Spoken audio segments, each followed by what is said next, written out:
ইন্নাল ইনসানা লাযালুমুন কাফফার, আল্লাহ বলেছেন। আর কি বলেছেন? ইন্নাল্লাহা লাগফুরুর রাহিম, শেষ করে বলেছেন। আল্লাহ যেন আমাদেরকে মাফ করেন, আমাদের উপরে দয়া করেন।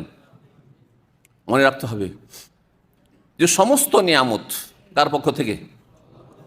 একটি নিয়ামত দুনিয়ায় দেখান যেই নিয়ামতটি আল্লাহ দেননি, কে দিয়েছে? কোনো দরগা থেকে পেয়েছে, প্রমাণ সহ দেখাইতে হবে।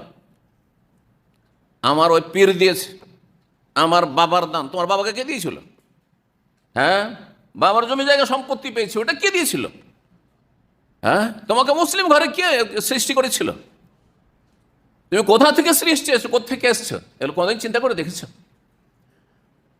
সমস্ত নিয়ামত আল্লাহর পক্ষ থেকে, এটাও আল্লাহর ঘোষণা। আমা বিকুম মিন নি'মাতিন ফামিনাল্লাহ, তোমাদের কাছে যা কিছু নিয়ামত আছে কার?